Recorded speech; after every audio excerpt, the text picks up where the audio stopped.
Yo, what's good, gang? It's the Dope Guy, and I am back with another video, big dog. Yo, I hope you guys are all doing well out there because I'm doing alright. Here I am spinning the block with content for y'all, man, on my soul. Today's video, we got why Brazil lost 7-1 to Germany at the 2014 World Cup. Shout out to the football blog. Make sure you go subscribe to the channel first and foremost. We seen the highlights. Y'all watched my reaction to it. It was diabolical. But yo, now we're about to dive in a little bit deeper on why you feel like they lost. You know what I'm saying? We know they had injury. They had someone who was suspended for that one game, but we're about to dive deep on why they truly lost, and I can't wait to tap in. But before we do that, subscribe to the Dope Guy, that way to get notifications every time I upload, and from right here on Snapchat and Instagram right across the bottom screen. So with that being said, I'm not gonna hold y'all much longer because y'all already know this. Go big dog. Let's get into it. Yes, sir. On the fateful night of July 8th, 2014, Brazil lined up against Germany in the semifinals of the 2014 World Cup, which was being hosted in Brazil. What occurred in the match was no doubt the most shocking result in World Cup history, probably in all of football. Yeah. Brazil was utterly torn to shreds, 7-1 by the Germans. The game was so devastating that it now has its own name, being referred to as the Managerial by Brazilians. Wow. If you follow football, you know how it went down. Yeah. Brazil came into the match off their enigmatic victory over high-energy Colombia, but were now left without Neymar and Silva. Yeah. Germany arrived after expertly sending France home in the quarterfinals. While most were expecting a tight game, Thomas Müller opened the score in the 11th minute after terrible marking during a corner. Absolutely atrocious defending from the Brazilians continued as Miroslav Klose they couldn't defend shit. Germany's second, breaking Ronaldo de Lima's record for most World Cup goals in history. From there on, the match descended into chaos as Germany scored a total of 4 goals within the next 6 minutes, with 2 goals from Toni Kroos. 4 goals in 6 minutes is crazy. Like, what are you doing defensively? Y'all leaving y'all goalkeeper in no man's land at this point. And 1 from Sami Khedira, adding to Klose's goal. Damn, son. Brazil ended the first half 5-0 down, and while they tried to mount a comeback in the second, their efforts proved futile after Andrzej Schürrle came off the bench and scored 2 in the final 20 minutes. Oscar was able to score a consolation goal for Brazil in the final moments, but the damage had already been done, obviously. To add insult to injury, the aforementioned German striker Miroslav Klose eclipsed Ronaldo de Lima, Brazil's best ever number 9, for most goals in World Cup history. But let's not forget who Brazil are. They are no doubt the most successful national team in football history. Yeah. They have won more trophies than any other country, including 5 World Cups, a record high. This is the nation of legends like Pelé, Neymar, Ronaldo, the same land where football is part of national pride in everyday life. So what was wrong with Brazil? How exactly did the best footballing country in the world concede 7 goals in a World Cup semifinal in their own backyard? Well, the simple answer is that Brazil was missing both Neymar Jr. and Thiago Silva for the semifinal matchup with Germany. Defender Juan Zuniga. If he had that vertebrae, I think if it was that easy, maybe because in real time the impact is probably crazy, but maybe who would ever know if that injury might have happened during that game? Who knows? We don't know. We really don't. But from a lot of y'all was saying in the other video I did that it probably wouldn't have mattered if they had the captain and they had Neymar Jr. out there. Y'all felt like it still would have mattered. They probably would have lost, maybe not in that fashion, but they probably would have not won that game anyway. During their quarterfinal matchup, Thiago Silva had received a rather idiotic year. They also represent underlying problems with this. That's team. crazy. The miss out on the game because of that. It's crazy. I don't like that. Match against Germany. The injury to Neymar was definitely the more high profile of the 2 missing players. He was the star of this Brazilian team and the star of the whole World Cup. His awe-inspiring performances throughout the tournament meant that any chance of Brazil winning the World Cup rested on his shoulders. Brazil scored a total of 11 goals at the 2014 World Cup, meaning that Neymar directly contributed to Neymar, who had a decent tournament, was Oscar.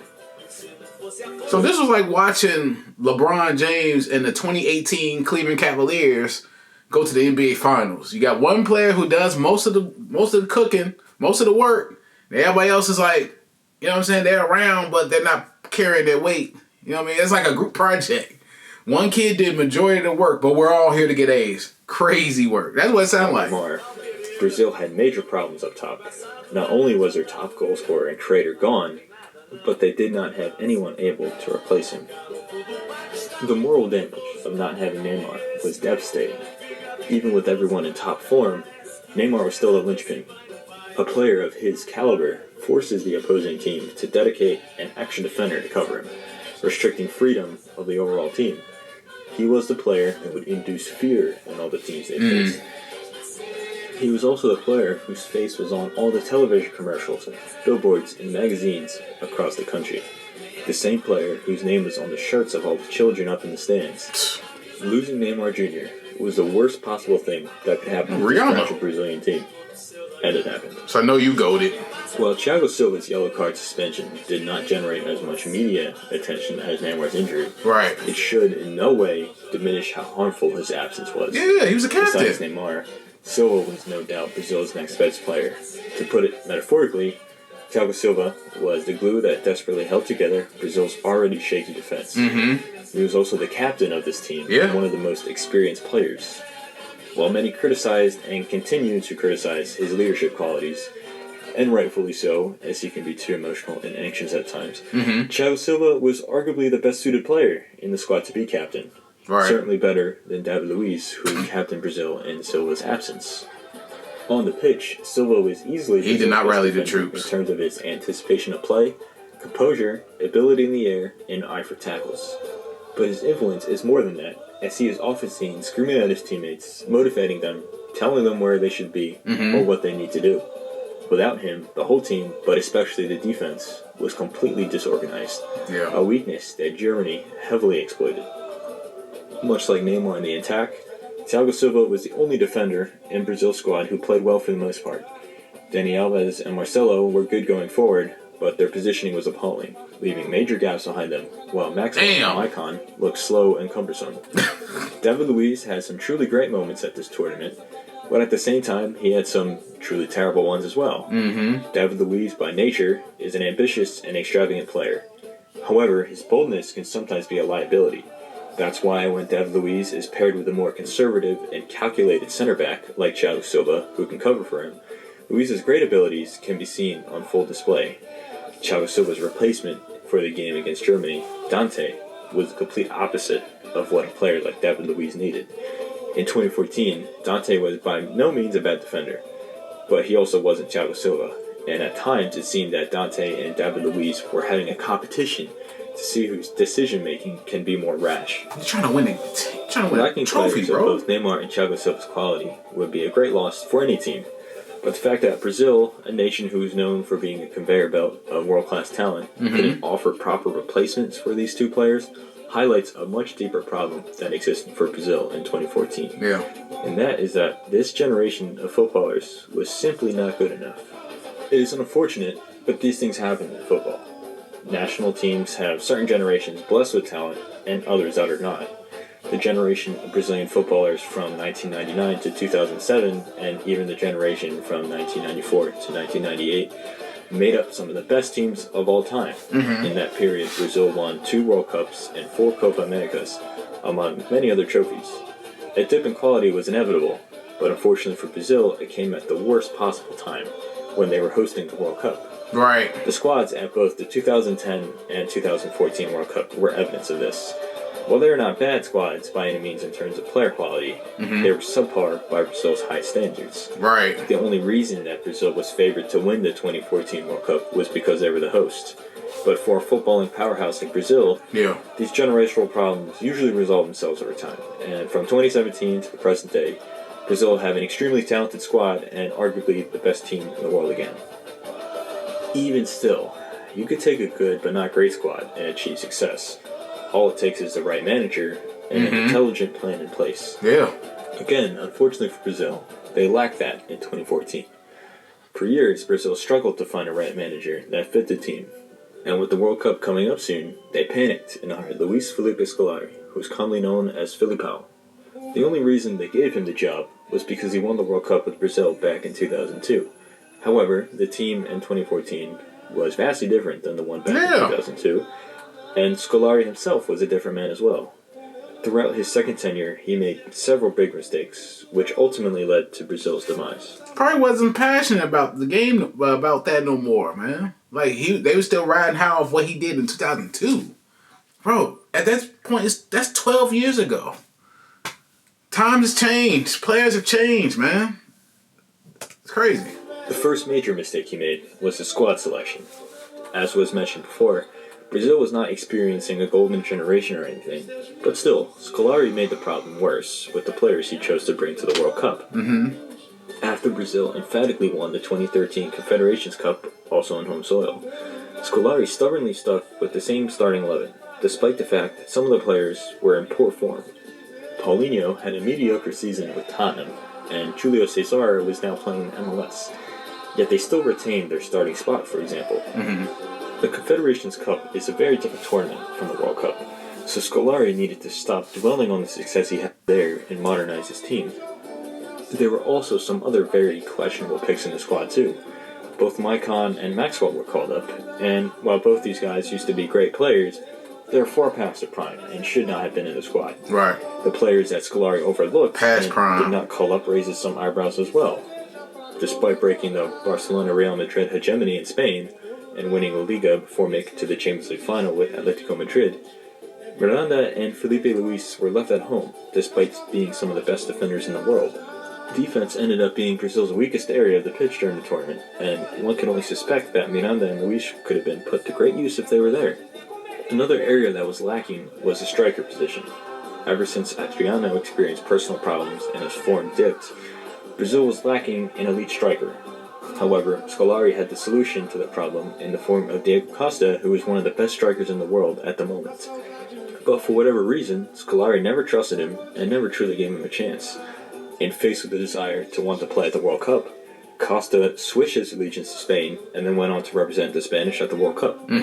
Instead of Diego Costa, Scolari trusted in his two strikers, Fred and Joe. While I would not consider Fred a world-class player, he was amazing at the Confederations Cup, and he was top scorer of the Brazilian Serie A that year, as well as representing Brazil at the 2006 World Cup, 2007, and 2011 Copa America, and he was scoring goals for fun in the national team. Right. True, the 2014 World Cup proved to be too large of a task. Damn. I still understand his place in the squad. Joe, on the other hand, who was a flop at Manchester City back in 2008 before the financial takeover, I do not. Damn. As good as he may have been in that one Copa Libertadores season, I still don't think it justifies his place in the squad over the alternate options. Right. Other players who were left out were the gifted young players like Lucas Moura and Marquinhos. Even the Brazilian legends, Kaká and Ronaldinho, who admittedly were not in the best form, would have brought raw talent, class, and valuable experience to the squad. Upon the fact that Scolari did not even bring the best possible squad to the tournament, the issues were made even worse by Scolari's poor tactical decisions. Going with For majority of the World Cup, several key players in the starting 11 played poorly, and for the most part, Scolari was stubborn and continued to field them.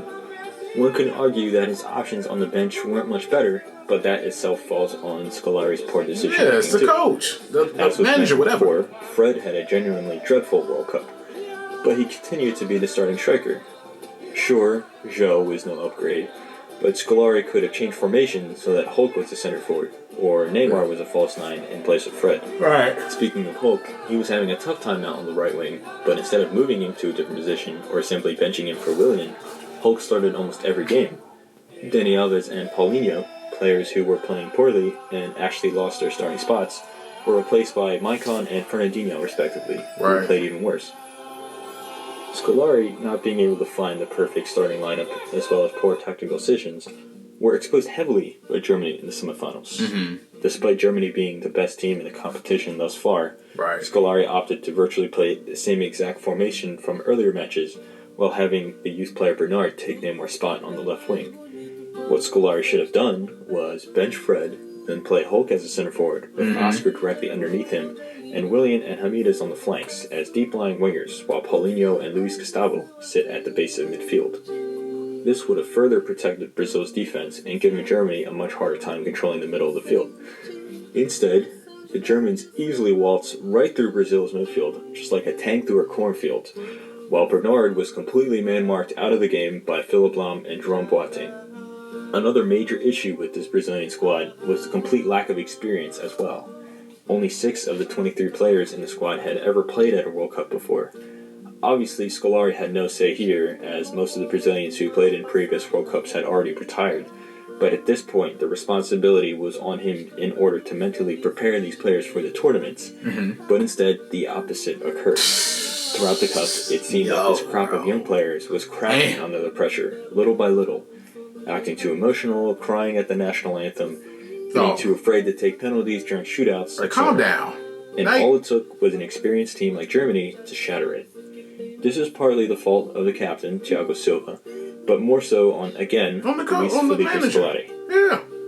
So overall, there are many reasons why Brazil was crushed under a German fist and Belo Horizonte. You gotta eat that Whether one, bro. it be the absence of Neymar and Thiago Silva, a subpar generation of talents, an inexperienced squad under the pressure of an entire nation, or the poor tactical decisions of the coach. All of it. Open wounds were festering, and everything came to culmination on that infamous Tuesday evening. And while this video mostly focused on Brazil, this should take no credit away from Germany. Germany, not at all. Virtually perfect. Shout out to them. This team was no doubt the deserved winners of the 2014 World Cup and one of the best teams in recent history. Germany in 2014 was an absolute machine. Unlike Brazil, funnily enough, they had an incredibly experienced squad, filled with world-class players in almost every position, creating a well-rounded team that did not need to rely on a superstar, led by a coach who fully understands his team and the best system. Shout out to him. Shout out to him, man. Shout out to Germany. But Brazil, they had mediocre talent. They was going with people who were out past their prime instead of getting some new young talent who were doing their thing. Coach was doing something weird with the lineup. You know what I'm saying? It seemed like no matter what, whatever roster they had on that field, whether they had Neymar Jr. and I forgot what's his name, Silva, if he didn't get yellow card and had to miss that game, it sounded like they would have lost anyway. That's what it sounded like. Like I said, maybe wouldn't have been into that large of a fashion. 7-1 and was it 4 goals in 6 minutes? That's diabolical, man. That's piss poor effort. So the fact that all that happened, it's like they deserve to lose, man. Unfortunately, I know that was what, 2014. That was 11 years ago. I'm pretty sure people are still making jokes about it to this day. It's probably that moment is probably forever haunting them. Like for real. Crazy, man. Shout out to Brazil, man. Prayers up to them. That was diabolical how they was getting cooked. I watched the highlights. It was nasty. I'm not gonna lie to y'all, bro. But shout out to Germany. They won that game and they won the tournament that year. Shout out to them. But yo, I hope you enjoyed the reaction to this video. If you enjoyed my reaction, please give me a thumbs up. Subscribe to the Dope Guy Big Dog. Hit the notification bell whenever I upload from right here on Snapchat and Instagram right across the bottom screen. Any other videos you may check out, please comment to this video, my other videos. Leave likes and comments on all my videos to help grow the channel, help with the algorithm for sure. Any more videos you may check out, leave a comment in the comment section below. Now I got you, I'm gonna spin the block. But yeah, man, this is the Dope Guy and I am out. Yes, sir.